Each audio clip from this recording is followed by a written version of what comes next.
never been able to get my Cialis approved because Medicare does not cover medications that treat ED, erectile dysfunction. Yet I have seen people at the pharmacy who I know must be on Medicare have it covered. How do they do it? You are right, Medicare absolutely 100% will never cover a medication that treats erectile dysfunction. But the trick here is that they're using Cialis for another FDA-approved indication which is not erectile dysfunction, and that indication is benign prostatic hyperplasia. So to get this approved, you're going to want to follow my process as always. Step number 1, figure out what kind of request this is. And an important thing to note here, with Cialis as a treatment for benign prostatic hyperplasia, is that only 2 strengths are approved for the treatment of benign prostatic hyperplasia. That is the 2.5 milligram tablet and the 5 milligram tablet. Any strength higher than that will not be approved for benign prostatic hyperplasia.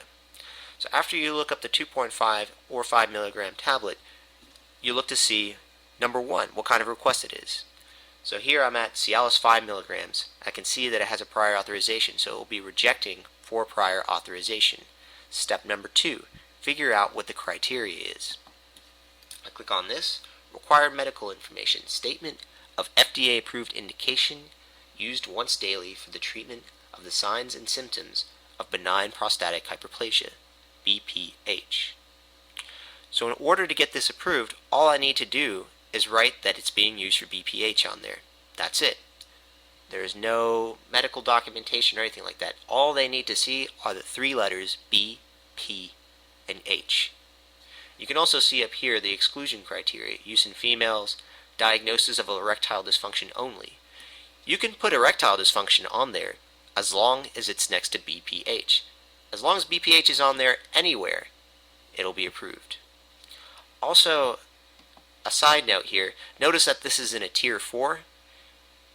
What you may also want to do is check while you're at it what tier it's in and apply for a copay tier exception if you'd like. So here, this is a tier 4. You could get it lowered to tier 3, so that would cut your copay in half. That's just an aside. But let's continue to step number 3, the submission.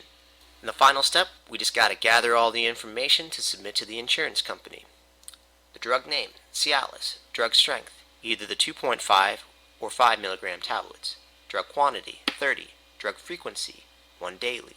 Doctor's name, doctor's fax. The diagnosis, you can either write BPH or use the diagnosis code, 600.00. The rationale for request, using for treatment of BPH. And as a matter of fact, you don't even really need to write anything there, because with a diagnosis of BPH, that's enough to get the approval. But you may as well write that there anyways. Don't forget to mark it as stat, so you have that decision within 24 hours. Now that you've got all the necessary information, it's time to call the insurance company, take out your insurance card, call the customer service number on the back of the card, ask for a prior authorization. They'll collect all this information from you, and that's it. 100 times out of 100, it's going to be approved. I hope this answers your question. Thanks for watching, and I'll see you next time.